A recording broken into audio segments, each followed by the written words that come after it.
Hello, welcome to this YouTube channel. आप सभी का इस यूट्यूब चैनल पर बहुत बहुत स्वागत है। तो बच्चों, अभी एसएससी सीजीएल का नोटिफिकेशन आया हुआ है। तो नोटिफिकेशन में वैकेंसीज क्या है और एप्लीकेशन फॉर्म फिल करने की डेट क्या है, लास्ट डेट क्या है, एग्जाम डेट क्या है, वो सब कुछ आपको एक शॉर्ट वीडियो में बता दिया गया है। अभी आपको एक डिटेल वीडियो मिलने वाली है जिसके अंदर मैं पूरा सब कुछ डिस्कस करूंगा कि प्रीलिम्स एग्जामिनेशन जो आपका होना है उसके अंदर सब्जेक्ट क्या है, मार्क कैसे कैसे देने हैं उन्होंने, और मेंस के अंदर क्या क्या रहेगा, सब कुछ इन डिटेल आपके सामने यहाँ पर आने वाला है। तो जो भी बच्चे पहली बार एसएससी सीजीएल का एग्जाम देने जा रहे हैं ना, वो सारे बच्चे इस वीडियो को अब से लेकर लास्ट तक ध्यान से जरूर देखना, ठीक है। तो सबसे पहले तो मैं आपसे अगर बात करने लग जा रहा हूं तो यहां पर आपको दिखने लग रहा होगा कि एसएससी की साइट पर ये नोटिफिकेशन पड़ा हुआ है जो मैंने डाउनलोड कर लिया है, ठीक है। तो ये graduate level, combined graduate level examination है 2024 के लिए, जिसमें आपको सारी डेट्स वगैरह यहां पर बताई है कि आपको जो ऑनलाइन एप्लीकेशन फॉर्म फिल करना है वो 24 जून से लेकर 24 जुलाई तक होगा। ये 1 महीने का ही टाइम रहेगा। बिल्कुल भी वेट मत करते रहना कि लास्ट डेट में जाके फिल करेंगे या फिर कभी हो सकता है एक्सटेंड करें। एसएससी ने इस साल किसी भी एग्जामिनेशन के एप्लीकेशन फॉर्म की डेट को एक्सटेंड बिल्कुल भी नहीं किया है। तो आप ये मान के चल पड़ो एक्सटेंड नहीं होगा। फिर आपको ये बताया है कि आप अगर ऑनलाइन एप्लीकेशन में मतलब ये लास्ट डेट बता दी है 24 को हो जाएगा। उसके बाद आपको last date and time for making online fee payment. आप अगर फीस, जैसे रजिस्ट्रेशन होता है फिर उसके बाद फीस होती है, तो फीस आप 25 तारीख तक फिल कर सकते हैं, मतलब सबमिट कर सकते हैं ऑनलाइन, ठीक है। और ये आपको ये बताया कि करेक्शन वगैरह के लिए क्या रहेगा, जैसे आपकी कोई प्रॉब्लम हो जाती है फॉर्म फिलिंग करने पे, वैसे कोशिश करना कि कोई भी प्रॉब्लम ना हो। फोटो इस बार लाइव खींचे जा रहे हैं, लाइव फोटो लेगा एप्लीकेशन के थ्रू, तो लाइव फोटो क्लिक करो तो कोई भी स्पेक्स वगैरह नहीं लगे होने चाहिए आपके, प्रॉपर दोनों कान आपको दिखने चाहिए। वो सब कुछ नोटिफिकेशन में आगे डिटेल में मैं आपको बताऊंगा। तो अगर कोई भी करेक्शन करना होगा उसके लिए ये विंडो ओपन करेंगे 10 अगस्त से लेकर 11 अगस्त तक, ठीक है। एक दिन के लिए ओपन की जाएगी, 12-24 घंटे के लिए, देख लेना।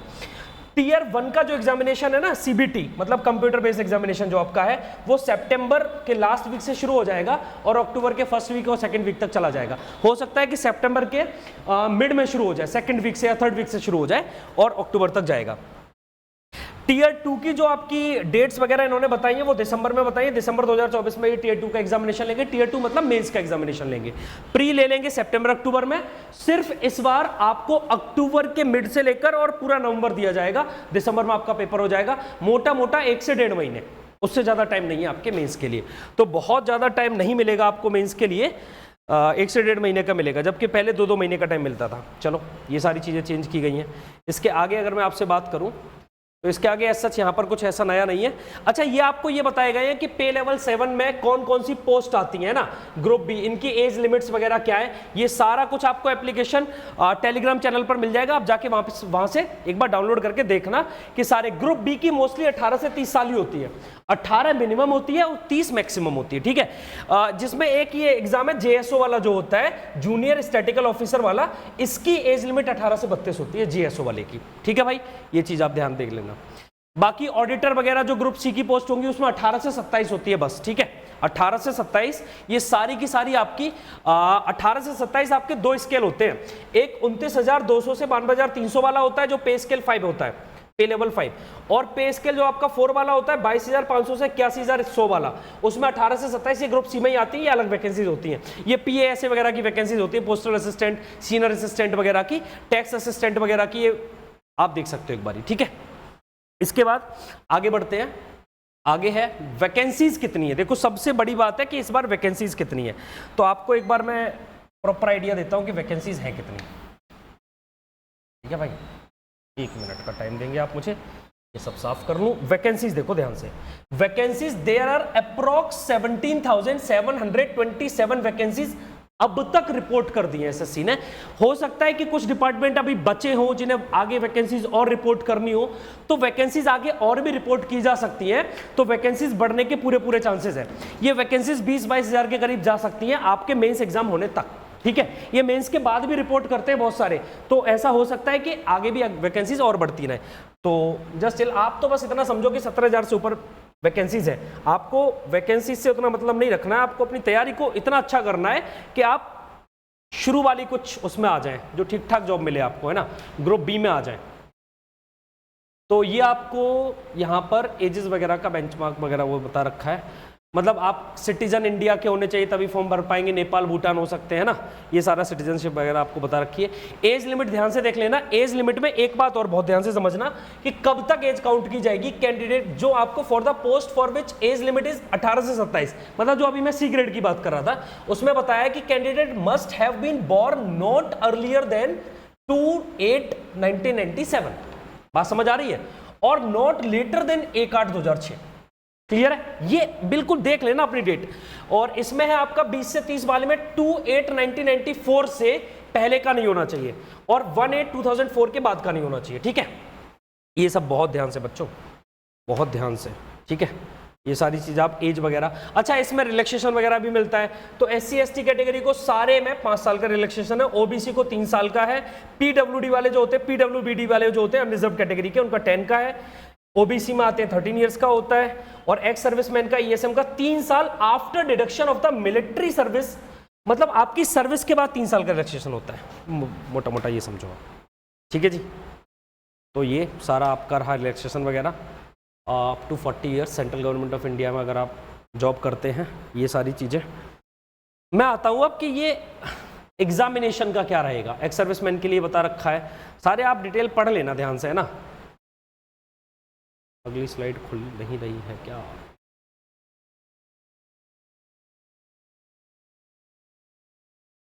एक सेकंड, डाउनलोड हो जाने दो अगली फाइल को, थोड़ा सा कुछ इशू आ रहा है नेटवर्क का, अभी चेक कर लेते हैं, 1 मिनट चलने दो आप, है ना। आपको सारी कुछ बताएंगे हम लोग। यहाँ पर डाउनलोड तो हो चुका था, सच आ जाना चाहिए। 109 पेजेस की फाइल है जिसके मोस्टली जो इंपॉर्टेंट पार्ट है वो मैं आपके साथ डिस्कस कर लेता हूँ, है ना। अभी मैं प्रीलिम्स एग्जाम पर जाना चाह रहा हूँ कि प्री एग्जाम में क्या क्या है आपके साथ, वो सारा कुछ आपको बताने की कोशिश। ये सब कुछ वही दिया है, आप एक बार नोटिफिकेशन को अगर इतना पढ़ना भी चाहो, ज़रूरत भी है नहीं एज सच, लेकिन अब अगर देखना चाहो para number this essential statistical officer, statistical officer के लिए क्या क्या ज़रूरी है, बैचलर डिग्री हर एक स्ट्रीम में होना ज़रूरी है। आप ये सब ध्यान रखना कि आपने ग्रेजुएशन किया हो कंप्लीट, तभी आप इस फॉर्म को फिल कर सकते हैं। ठीक है बच्चों, ये सारी बातें बहुत ध्यान से देख लेना। ठीक है, ये सारा आपका वो है। और अब मैं एक बार प्री एग्जामिनेशन के अंदर, अच्छा फीस वगैरह क्या है वो आप यहां से देख लो, एप्लीकेशन फी क्या रहेगी। तो एप्लीकेशन फीस है 100 रुपये में फॉर्म भरा जाएगा ये, जबकि फीमेल कैंडिडेट्स के लिए वो 0 हो जाता है। बाकी SC कैटेगरी को, ST कैटेगरी को, आप किसी भी कैटेगरी को वहाँ पे जो फी पेमेंट है वो 0 रहता है, बाकी और के लिए 100 है, वो ध्यान रखना आप। और कहीं से भी आप पे कर सकते हो इसे, देखो fee can be paid online through भीम UPI, नेट बैंकिंग और by using Mastercard, Maestro card, RuPay card, किसी से भी आप कर सकते हो, ऑनलाइन पे कर सकते हो फी। डेट वगैरह क्या है वो मैं आपको बता चुका था। करेक्शन विंडो की डेट्स वो भी आपके साथ डिस्कस हो चुकी हैं। ठीक है जी, क्या क्या कोड है, किस किस जगह से आप फॉर्म फिल करोगे, वो सारे इसमें दिए हुए हैं ना, ये भी हम लोग देख पाएंगे। अब मैं चलता हूं फटाफट से, देखो अब आ गया प्रीलिम्स एग्जामिनेशन की बात, स्कीम फॉर टियर 1 एग्जामिनेशन। तो टियर 1 के अंदर क्या क्या रहेगा आपके साथ डिस्कस पहले करते हैं।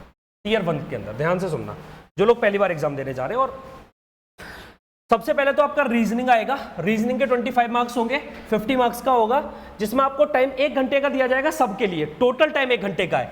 जनरल अवेयरनेस मतलब GS की बात कर रहे हैं, GS के 25 सवाल आएंगे, 50 नंबर के आएंगे। ठीक है, क्वांट्स की बात हो रही है जिसे आप मैथ्स बोलते हो, 25 क्वेश्चंस आएंगे, 50 मार्क्स के आएंगे।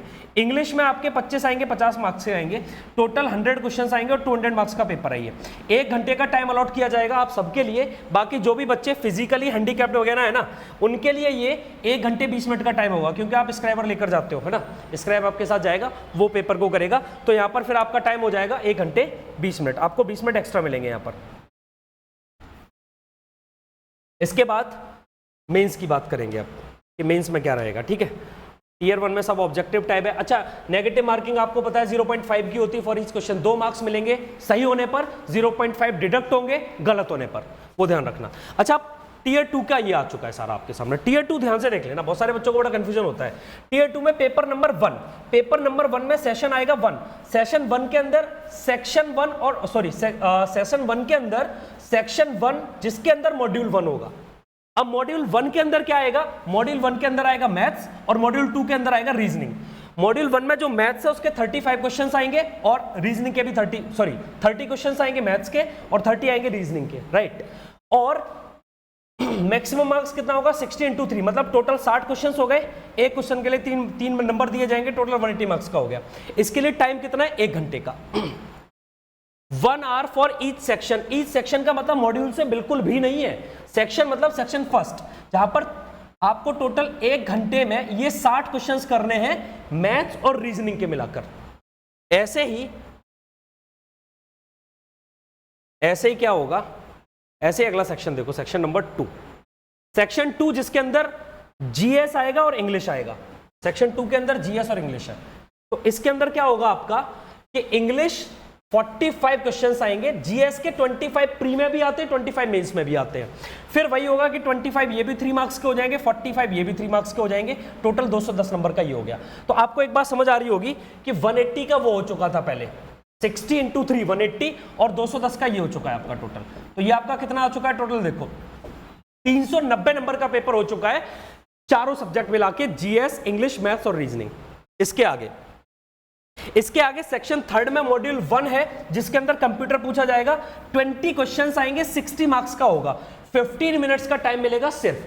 20 सवाल आएंगे, 3 नंबर का हर एक सवाल होगा और 15 मिनट का टाइम मिलेगा इस मॉड्यूल के लिए। उसके बाद अगला है आपका सेक्शन 3 जिसमें मॉड्यूल 2 है। मॉड्यूल 2 के अंदर डेटा एंट्री, मतलब आपका यहां पर डीएसटी बोलते हैं इसे, जिसमें आपका स्पीड टेस्ट होता है, मतलब आपकी टाइपिंग का। तो 1 डेटा एंट्री टास्क मिलेगा आपको जिसमें 20 मिनट का टाइम मिलेगा हर एक कैंडिडेट को यहां पर। फिर जो स्टैटिकल ऑफिसर वगैरह वाले हैं उनके लिए पेपर सेकंड होगा जिसमें स्टैटिक्स का होगा, 100 मार्क्स का पेपर है, 100 क्वेश्चंस आएंगे जिसमें 200 मार्क्स का पेपर है, 2 घंटे का पेपर होगा। ये जेएसओ वगैरह के लिए होता है, ठीक है, स्टैटिकल ऑफिसर वगैरह के लिए। अब टियर 2 का ये हो जाएगा, उसके बाद बस फाइनल मेरिट बनती है और फाइनल मेरिट के अकॉर्डिंग आपके मार्क्स वगैरह देख के आपको वहां से सिलेक्शन मिल रहे होते हैं। तो ये आपका सब कुछ मैंने इन डिटेल बता दिया है कि क्या क्या कैसे कैसे इस बार एसएससी में वैकेंसीज हैं, कैसे कैसे एग्जामिनेशन होगा, क्या लास्ट डेट है, क्या एग्जामिनेशन डेट है, क्या बेस की डेट है, सब कुछ एवरीथिंग आपको बता दिया गया है। अब कोई भी अगर आपको डाउट आता है तो आप यहाँ पर जो आपको मैसेज मिलेगा वहां पर मैसेज कर सकते हैं आप, मतलब चैट बॉक्स में आप अपना मैसेज छोड़ सकते हैं। Okay, thank you so much, आज के लिए इतना ही रखते हैं।